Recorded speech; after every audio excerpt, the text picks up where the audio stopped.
Today is all about you. It's about some ways that I can help you be a better leader today than you were yesterday, a better leader tomorrow than you are today. And many of you might be thinking, well, I'm not really in a leadership position. Let me just share with you, you have an opportunity to lead from wherever you are, whatever level you are in your academic pursuit, whatever level you may be at your job, in organizations that you're involved in around campus, you have an opportunity to lead. Leadership is about influence. And so if you are in any way influencing any other people, then technically you are in a position to be able to lead. And so today it's about you. It's about leading and how you can be better at leading. Now, the focus that I'm going to do is I'm going to share with you information that a mentor sent to one of his mentees in a letter. And that's going to be the background of our leadership discussion today. We're going to make it interactive. I'm going to share some things with you. I'm going to give you an opportunity to jot down some things at a couple different points in my presentation. So I encourage you to make sure that you have some notes or that you can capture some things on your phone, because again, this is about you. So I'm going to start with this letter, and this is a letter on leadership. It's a letter from a mentor to his mentee. And this was written a long time ago, so some of the language is a little bit different than maybe what we would use today. But I'll read this to you just so you have some context. So you, my child, be strong. Back then, older people referred to younger people as my child, even though they weren't their children. And what you have heard me say in the presence of many witnesses, entrust to faithful people who will be competent to teach others as well. Take your share of suffering. No one in the military service gets entangled in matters of everyday life. Otherwise, he will not please the one who recruited him. Also, if anyone competes as an athlete, he will not be crowned, as the winner unless he competes according to the rules. The farmer who works hard ought to have the first share of the crops. Think about what I'm saying, and you will get understanding of this. This is a letter, again, that a mentor wrote. So if we were to diagnose this letter, what I have found for me in my personal development from a leadership standpoint are 7 key elements. And if we diagnose that letter, we see them. The first one is starting with be strong. All the way down to the last one is talking about thinking and being a lifelong learner. So here are the key elements here listed individually. First, be strong. Second, build a reliable team. Third, persevere. Next, focus. Next, lead with integrity and ethics. Number 6, have good, strong work ethic. And number 7, be a lifelong learner. Again, from the letter, there's 7 strong statements in the letter, and those statements I have translated for my life as keys for leading, and this is applicable to whatever level you're in terms of your leadership journey. So let's break these down. Why is being strong very important? First of all, one key sign of an effective leader is that leader has to be willing to make decisions. That leader cannot be one that is afraid to make the tough decision, even though it may be unpopular. And with leadership and strength and a strong leader, there comes power. And whenever you're in a position of power, the people that you're leading are expecting you not only to support them, but to protect them based on decisions that they make, based on things that you have asked them to do to go along with you. So as a leader, if we're asking or influencing people to do some things, we have to be willing to walk with them and make sure that we're providing a level of protection. And that takes strength, not only to stand up for you and your decisions, but the people that you lead, because as a leader, you're influencing their decisions. Next, our followers expect us to guide them. They expect us to provide a healthy level of influence. They expect us to have accountability, and to expect accountability from them. As you guys learned from Linda yesterday, many leaders struggle with accountability, not only on their own, but of other people that they lead. And then also, a strong leader has to be an advisor, because really our responsibility as a leader, when we're in a position of influence, is to help the people that we're leading be successful. So what does that mean? That means that one of the things we have to do is wisely stand firm. Stand firm on our decisions, stand firm when there is time to make a shift, when we've made a mistake and realize that we've made a mistake. We have to be strong enough to say, I've made a mistake, let's redirect, here's where we need to go. And all of that boils down to being a positive example. That's what strong leadership is about. So the first message from the mentor to the mentee is, leader, be strong. And I'm saying to you, leader, be strong. Now, what I'd like for you to do is I'm going to give you 90 seconds. And I want you to write down 3 areas where you know you can grow stronger as a leader. 3 areas. You've got 90 seconds to work on that. Please do right now. And by the way, I encourage you, just like yesterday, if you have questions, slap those over in the comments area, and we'll come back towards the end of the hour and address those questions. So please feel free to do so.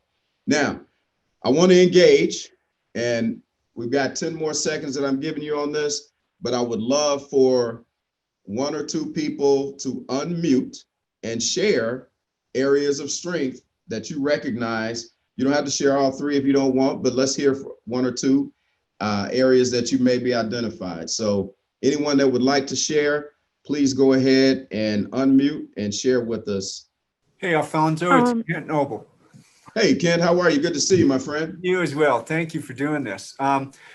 You know, I tend to try to be a people pleaser. And sometimes I think I worry more about being liked than being respected. And so I think that's an area where I could experience some personal growth. Kent, that's an awesome example and a very common opportunity for leaders along this line of strength. And I struggle with that sometimes myself too. And what I've learned is that pull to be liked oftentimes makes me delay inevitable decisions.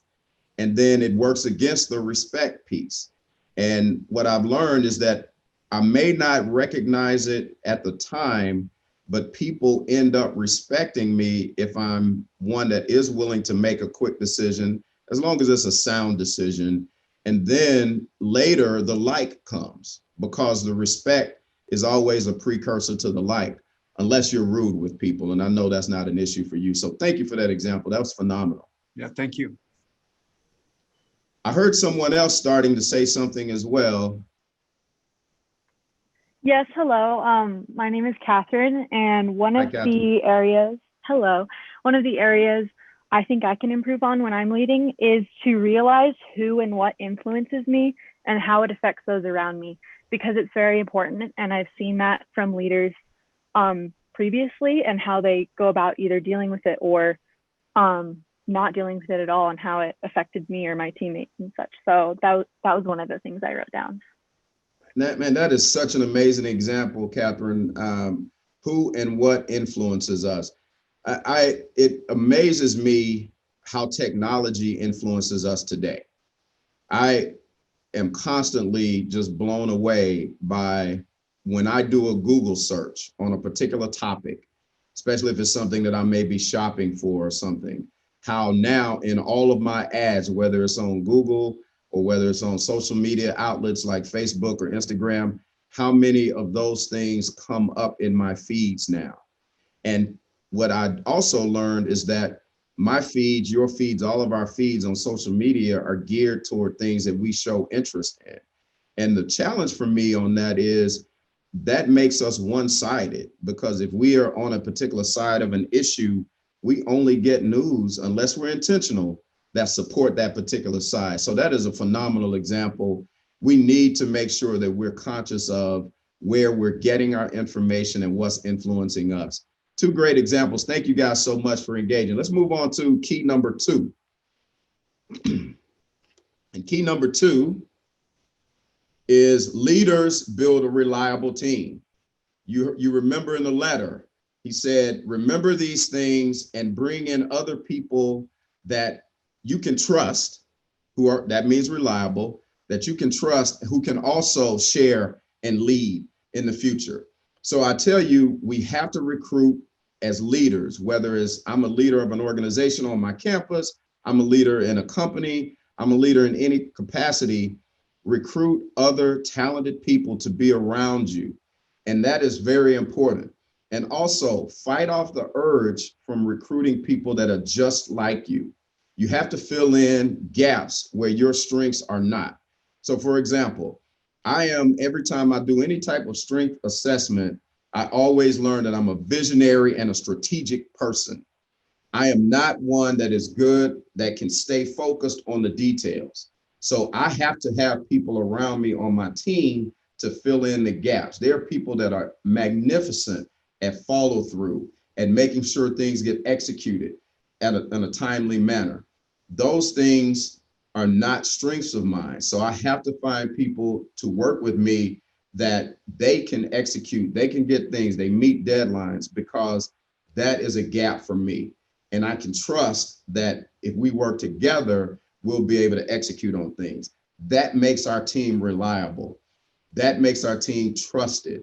We have to unite, though, around common goals. So say, for example, if I'm a student CPT chapter member and I'm the president of that chapter, and my goal is for us to be a Golden Star chapter that year, I need to know that I can pull together the team of officers and other members of our organization, and we work together around a united goal or goals.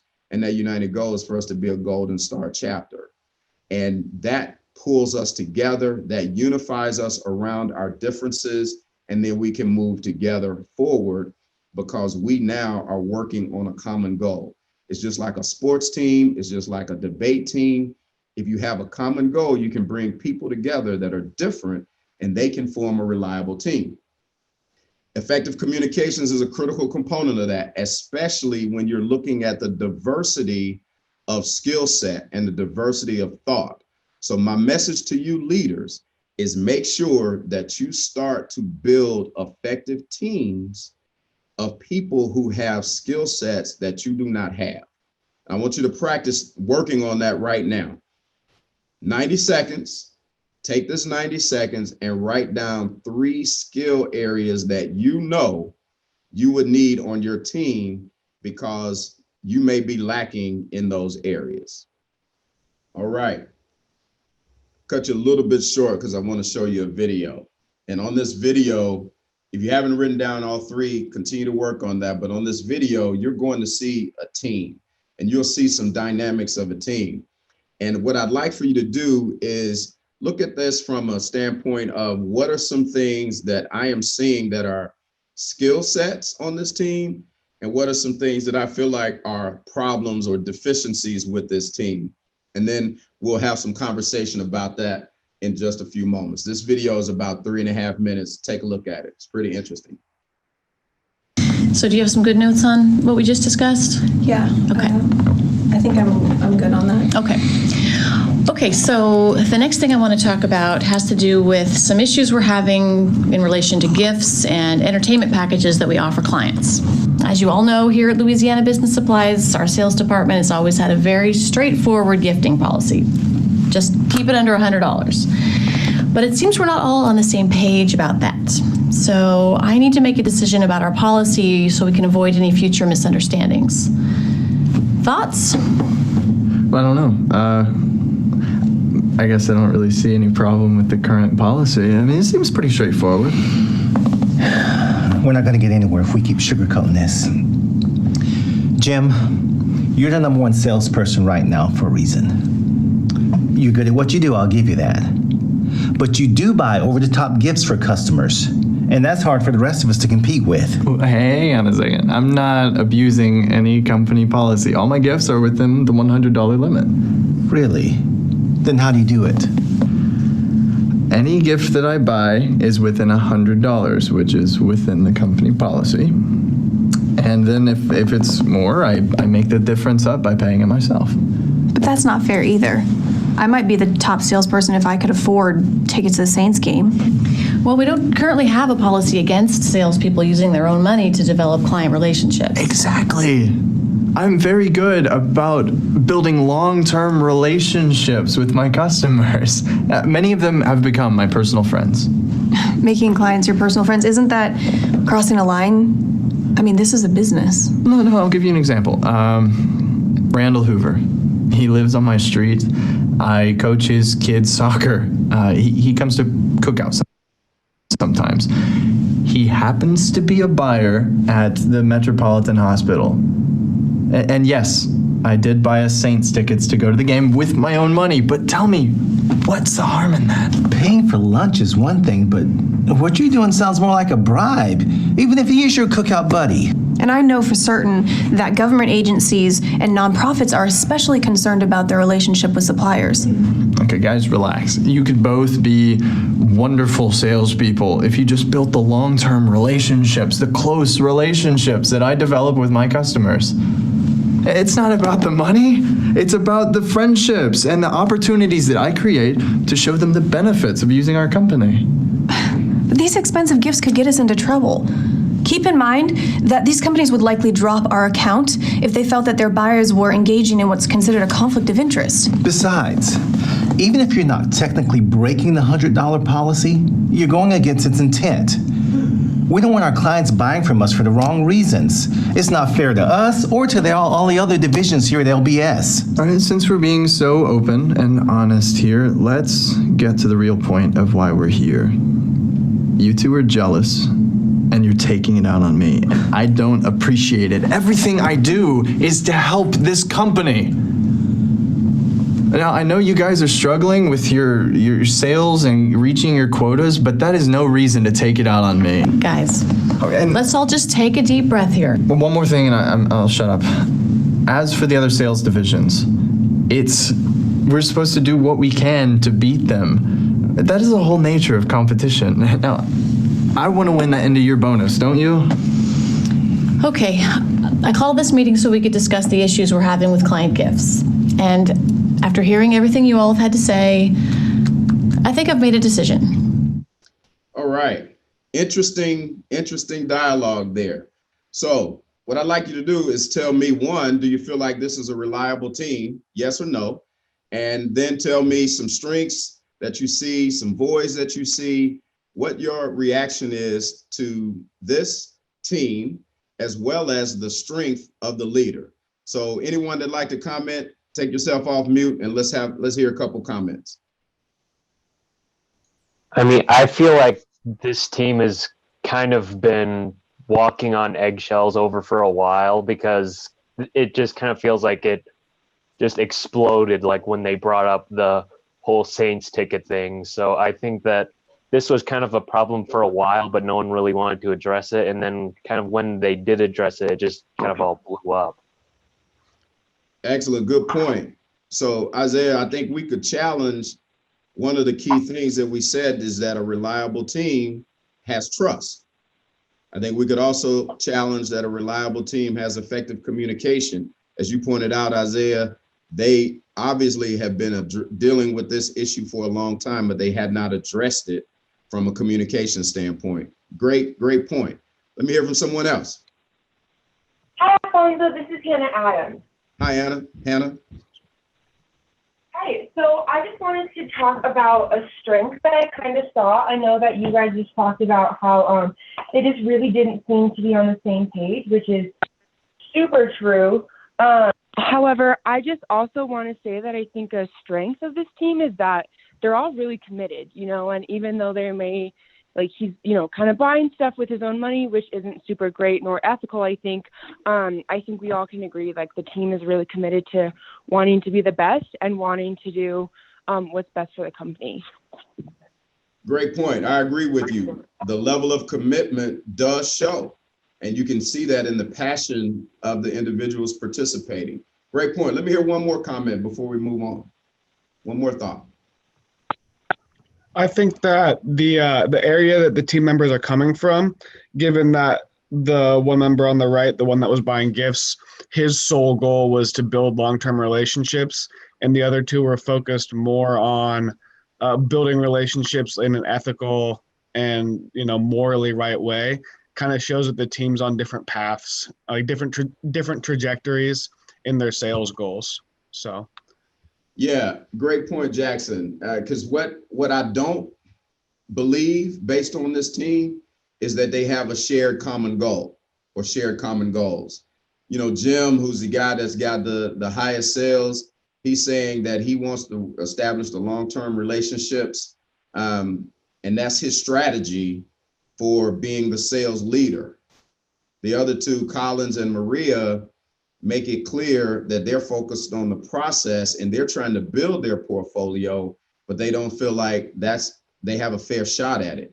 So common team goals is an opportunity for this team. I could argue that the leader is doing a good thing by getting everybody in the room and airing this out. But I also believe, based on some comments that she makes early in the presentation, really in defense of Jim, that she has not set and established a consistent level of goals either for the team. So I think there's some opportunities there. Sounds like you guys got a grasp on the points there, so I appreciate you indulging me. Let's move on to key number 3. Key number 3 is leaders persevere. What we all have to recognize is that as human beings, and particularly as leaders, we are going to run into some adversity. So as leaders, we have to make sure that we manage through that adversity and never give up. We turn the impossible to possible. We work really hard to grow from those trials. One of the things that I firmly believe is that if I run into a situation a second time, I should be better equipped on how to handle that, and it should be easier for me. That's because when we overcome obstacles, and when you think about an analogy for a track, if any of you has ever run track and you've ever run hurdles, that very first hurdle, getting over it, is the most difficult one because you have to start. You have to get your steps properly aligned, and you have to make that first initial leap coming from 0 to that first leap. When you get to the second hurdle, your momentum is already going, your speed is already being built. And so that second hurdle is easier to overcome as long as you maintain what you learned and your steps and your rhythm that you gained in the first one. So what happens is if we overcome obstacles and do that successfully, we're able to let those things be easier and easier as we go. That helps us to develop confidence. If we've never had a difficult situation that we've overcome, we don't have confidence at the level that we could when we run into some difficulty. We need to expect that there are going to be challenges, and we need to make a decision that instead of giving up, I'm one that I am intentionally deciding to move forward. A guy who was the CEO for American Express for 20 years was a gentleman by the name of Ken Chenault. And Ken Chenault was recognized throughout his career as a stand-up leader in corporate America, one who led with great ethics and integrity.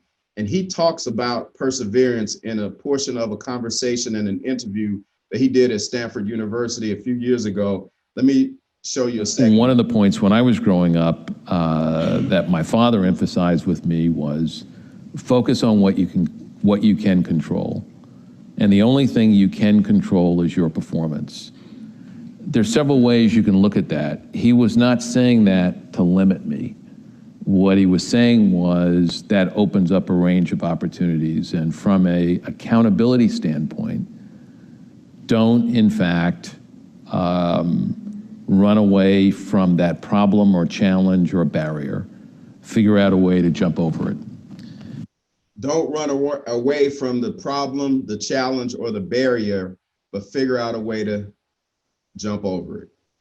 Persevere, be an overcomer. He also talked about focus, and that's the next key. Key number 4 is leaders must have focus. If you remember from the letter clearly said, people in the Army or people in the military don't get caught up in civilian affairs or things that are going on in the world. They focus on what they have been asked to do so they don't disappoint the person that recruited them into battle. Leaders must focus. It's an assignment from whomever your God may be. If you have been appointed a leader, then you've got to focus on that assignment. Focus on the goals, focus on the impact, focus on yourself and how you respond and where you can improve in certain areas and how you can utilize your strengths, and make sure that you understand your distractions. Distractions are what take us off focus, and they help us and keep us from being able to effectively lead in the way that we know that we best can. And one of the things that they do is they redirect our attention. So what I'd like you to do now is list down 3 things that you know distract you from being the best leader you can be. I'll give you 60 seconds on this one. 3 things that you know distract you. Of course, I'm going to ask someone to share. So anyone who is interested in sharing, please unmute your mic and let us know. And that way we can maybe help you be accountable for that. One distraction I need to manage is others' perceptions of me. It's just something that it distracts from me being a leader because I'm too worried about that. Yeah, that's a major one. It's very similar to wanting to be liked, but sometimes you want to be respected as a leader, and that can really be a distraction and pull you away from being an effective decision maker. So I encourage you to keep an eye on and keep your focus on whatever the goal is, and then consider the stakeholders that are impacted by your decision and make sure that you're trying to do the right thing to, 1, accomplish the goal, but 2, bring the best possible situation for as many of the stakeholders as you can, but not let that distract you or pull you away from being effective as a decision maker. That's a great one, Taylor. Thank you. One more. Let's hear from one more. Hi, I have one that is, I call it my fear of failure. It causes anxiety and it causes me to lose all my focus. Yeah, Sabrina, that's a tough one because I know a lot of times that can cause us to get into this, what I consider to be a paralysis state when it's time to make a decision. The one thing I would tell you is, if you are not afraid to go ahead and make a strong ethical decision and you move forward with that, then what can happen is, if you are really approaching things with the right intent and you're focused on your goal, then you stand a great chance of being able to be right in your decision. But if you're not, but your intent is still strong, your intent is to be right, your intent is to do the best thing that you can to help get to the goal, then even if it is not the best decision, you open up an opportunity to learn. So it may bring some of that adversity, but you be in position to learn from that adversity. And people who are counting on you, people who you are leading, will give you the opportunity to continue to move forward because they know your motives are pure. So be encouraged and know that if you don't make a decision, then all you're doing is delaying whatever it is that's causing that fear. That's a great example. Thank you both for sharing that. Let's move on to the next one. The next one is lead with integrity. You remember in the letter, he basically said an athlete cannot win the prize if he does not play by the rules. And what that's talking about is leading and doing things with integrity. Sustainable leadership is something that I and we at the CPT talk about often. Sustainable leadership is the type of leadership to where you are leading with a focus on ethics and integrity, and therefore your leadership is one that people can count on to be honest and true. It's not a situation where you're looking at selfish motives. It's a situation where really your leadership is integrity based and you can stand by the decisions that you make and you do the right things, even when it's not easy. What's the result of that? You build trust. By building trust, people give you the benefit of the doubt if it's not the best decision at that time, because they know you're coming from the right place. And building trust is a major part of being an effective leader, as we talked about earlier. How do you do that though? One of the things that you do is you make sure, again, that you're focused on the goal. And then secondly, you consider the impact on the stakeholders. Stakeholders would be your customers, would be your team members, would be the people that you are looking to impress or that you're looking to establish the relationship with. If you're in a situation where you're trying to generate new business, or if you're in a situation where you're running for an office, you have to make sure that you're considering the stakeholders, because those are the ones who are counting on you to lead with integrity. And you cannot be afraid to move forward with that decision once you have vetted it out and you know that you are doing the right thing, even if it's not the easy thing. You have to be able to move forward. That's leading with integrity. That's another one of the keys. The next key is leaders have work ethic. It was simply stated, and we learned this in elementary and middle school history, where the settlers early in the United States said, if you don't work, you don't eat. And this is near Thanksgiving time. And that was part of what we heard. I think it was Captain John Smith said, if you don't work, you don't eat. That still holds true today. Leaders have to have work ethic. In the letter, it said the one who farms and works hard in the farm should be the one who eats first. What that means is you got to lead by example. You have to be willing to outwork or work just as hard as anybody else on the team. That means that they will understand it, excuse me, and respect you to be reliable. Again, utilize your strengths and delegate areas where you have weaknesses. That's how you manage the shortcomings.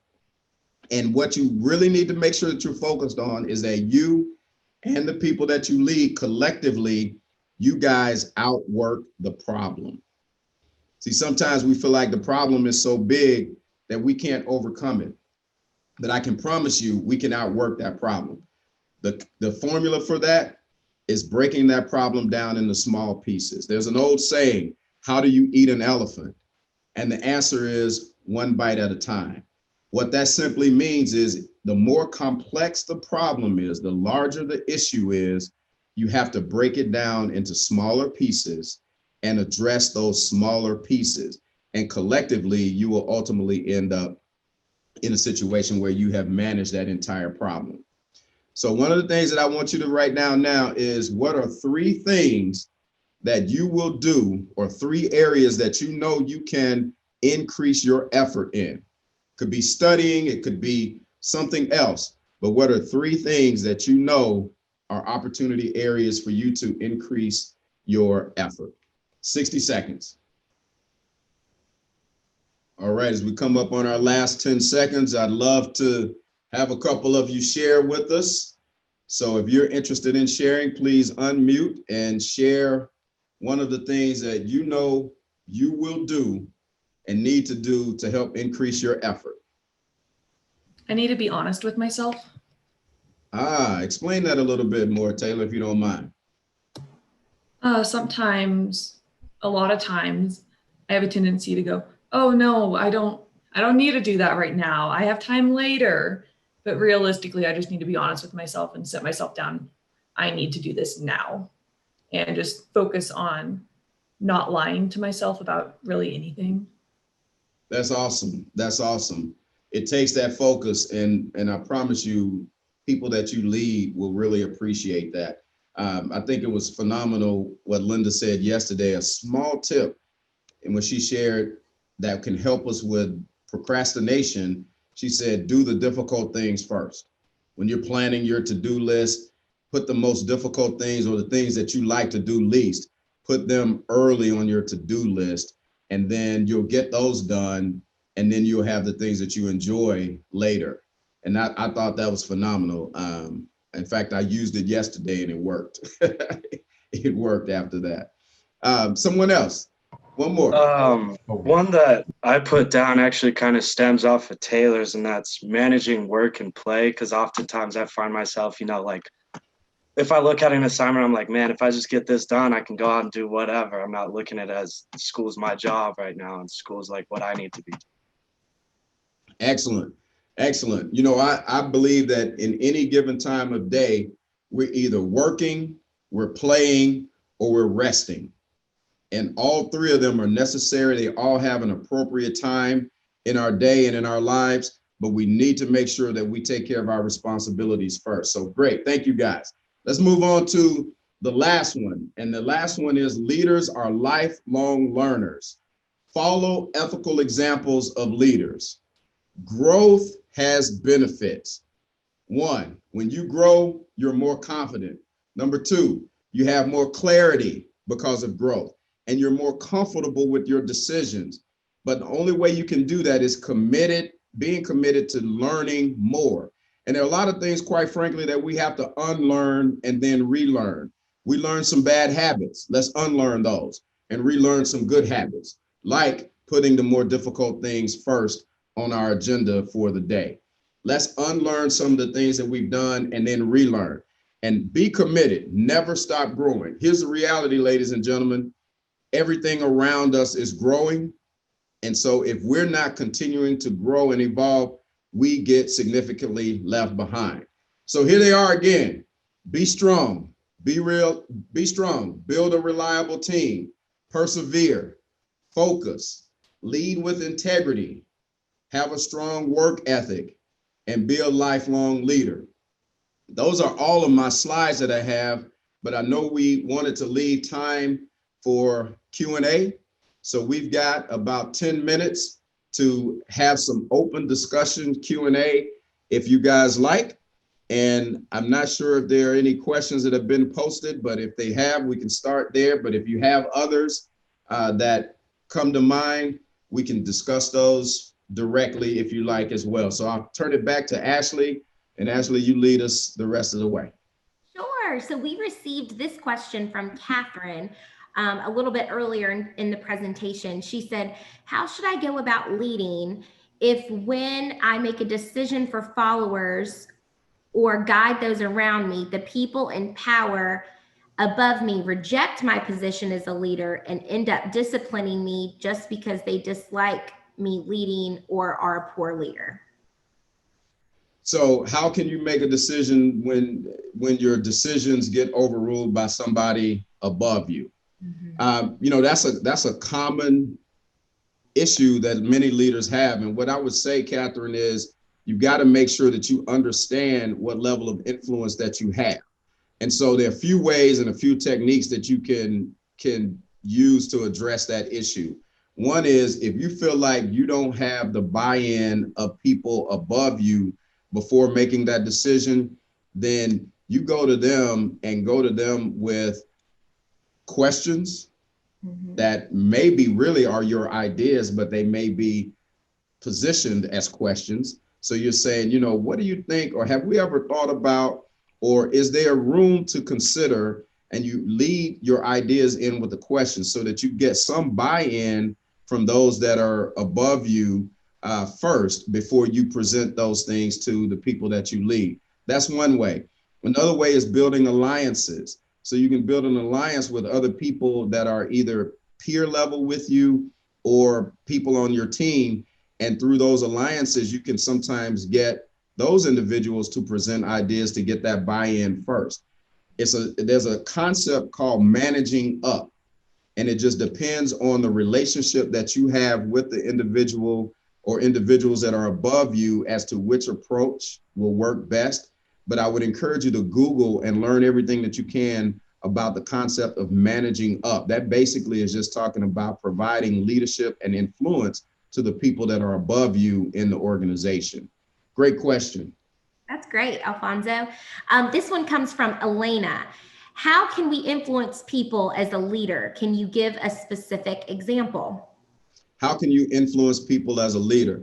Really, Elena, a lot of it is in what I just shared, but I'll share another piece with you as well.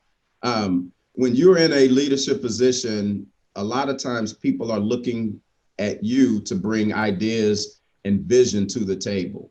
So a way that you can influence that is making sure that each time you have an opportunity to where you're addressing or leading the team, you come to them with some kind of thought-provoking question that you guys can discuss that is leading the group in the direction that you know the group needs to go from a vision standpoint. That's a key way to start to build the respect that the leader, the people that you lead will have for you. And it will also give you an opportunity to start to build your level of influence with them. Also, one of the things that you can do is make yourself available for people to come to you needing advice. If they come to you needing advice, that means that they have started to develop a trust level for you, and you will then be able to better influence people if they trust you. It boils down to being sincere. It boils down to being thoughtful and making sure that the decisions you give people are ones that people can rely upon. Great question. Ashley, can I add to that? Is that all right? Sure, go ahead, Gary. One of the best pieces of advice that I ever got when I started supervising and leading a team was to delegate the things that you know how to do. And it was like, it was a gift, and I didn't treat it as a gift. And so I asked, if you delegate the things that you know how to do, and then someone has a problem, they come to you, you can give them the answer. If you give them something you don't know, then it's very frustrating. So if you give them something, they hit a snag, they come and they think, oh, that guy's pretty smart. and it builds confidence in community, and they know that they can come with questions. And it's something that I've practiced for a long time, and it works. Absolutely. Great advice there. Great advice. This next question is from Jake. It says, Alfonzo, what is your leadership style? And secondly, in regard to leadership, what are the main lenses that you look through? Yeah, great question. My leadership style, was that the first part of it? Yes. Actually, yeah. So my leadership style is really, I'm a visionary leader. I oftentimes will set visions and goals that then I have to sell to the people that I'm leading. And then once we sell to them, and a lot of times, and Ashley and Cedric are both on the line, they can tell you sometimes when I'm casting a vision, they may look at me like I have two heads. And then as we start the process, go along the journey, then they say, you know what, this really might work. And then ultimately, in most cases, we end up being successful. So my style is really visionary leader. I am not one that is going to be autocratic, because even though I cast a vision, what I'm trying to do is figure out now collectively, how can we figure out how to execute on that vision? And again, I recognize that the day-to-day, the detail behind it is not, where I'm strong. So I have great people that work with me that can execute, and we can continue to move forward on that. So in a nutshell, visionary leader who gives people room and rope to be successful. Great. Magdalena has a great question. Is it more ethical to step back and let someone else lead, even when you don't think what they are doing is correct, or step back and take over, which essentially kicks the other person out of the leadership position? So two things going on. Is it more ethical to step back and let someone else lead, or to step up and take over? Yeah, I don't necessarily see the two options as ethical or not ethical. I think what ends up happening is you have to work within the context of the organization or the context of whatever it is that you're leading. So for example, if there's a situation where people will be hurt or the organization will be significantly damaged because there's a poor leader, then there should be a process in place that individuals can work through to either help support them as a leader, help appoint a co-leader, or work through that in some other kind of way. If there is not a process in place, like an election, like something that's documented, then I think it is on the influencer who is not the leader, that feels like the leader is not doing what they need to. I think that person needs to go to the leader and figure out a way that they maybe can work together or try to resolve whatever some of the issues are, and really try to work through that process in that way, so that it does not disrupt the team from meeting its goals. And I would just say, continue to seek ways to work together. And then, if it becomes an issue where it's really apparent that that individual that's in the leadership role is not equipped to lead, then at some point, from an integrity standpoint, other people will see it and adjustments will have to be made. That's not an easy one, though. That's a difficult situation. And quite frankly, I've been in situations where I've had to literally step in and lead, but it was because the stakes were too high. But there are other times where I and others help support the leader and really lead from the back. In fact, I'm doing that with an organization that I'm on the board right now. Our board chair is not very strong. And I have been the chair of that board before. There's another individual that has also been the chair of that board. And to save the current chair the embarrassment of ousting him, we've decided to work with him and help lead from the back. And I think it's just all situational. Great question. That was a great question. And that kind of answers Isaiah's question and Jesse's question. Moving right along, Kent Noble said, Alfonso, great presentation. Thanks. This is more of a statement than a question. The best leaders I've ever known have inspired me to be the best version of myself. How does that strike you? I think that is phenomenal. And I agree with you on that, Kent. In fact, people that have been around me have heard me say that my job as a leader is to help the people that I'm leading meet their goals. So for example, if Ashley meets her goals and Cedric meets his goals, they feel great. They are inspired to move forward and to do more next time. And all of a sudden, when we look back at it, my goals are met because their goals roll up into mine. And so I think that is an excellent statement. And I think it's the right approach that all leaders should take, is as leaders, take the responsibility to pour into the people that you lead. That's great. And the last question we have is from Hunter. Does remote working make it more difficult to lead by example? So much so, is it hard to fully utilize? So is it hard to lead remotely? Yeah, remote working makes it more difficult to do a lot of things. It makes it easier to do some things. There's some efficiencies that you gain by not commuting and different things like that. But it does make it more difficult to do other things. And what I think, particularly with people old as I am, I'm in my 50s, right? And so I have established a career based on doing things and influencing people.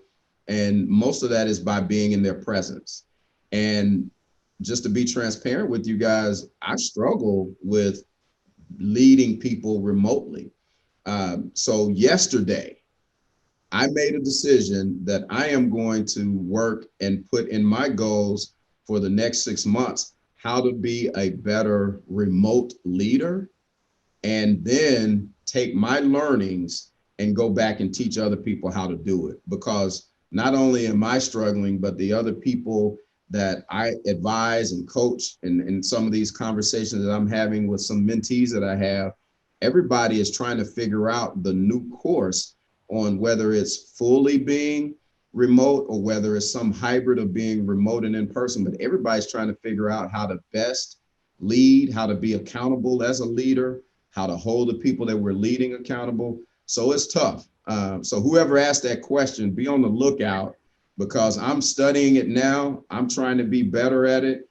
And I'll start writing some blogs in our newsletters about it. And we'll start presenting on it too. But, I have to be the first to admit, I've got to be better at it first before I can talk about it. Great. Amazing question. Thank you. Well, we just wanted to say thank you so much again for joining us, everyone. I hope you got a lot out of this presentation, as I even did. We will be sending this presentation out along with the survey on Friday. please take the time to review these, maybe in your classes or with your organizations that you're a part of, and then also fill out that survey so we can make the best Lead with Integrity conference available for you guys in the spring. So thank you again. What's happening tomorrow though, Ashley, before we go? That's right. We have one more presenter, Brian Griffith. He is wonderful. He is with 360 Surveys, and he is going to be presenting a very cool tool that he has developed. I won't give too much away, but you guys will actually get free access to that if you join us tomorrow. And this will determine basically how you are as a team, how you are in the work environment. So definitely want to encourage you to sign up for that presentation tomorrow at noon. Excellent. Thank you guys so much. Appreciate you. Have a good one. Well done, guys. Thank you. Bye, Thank guys. you.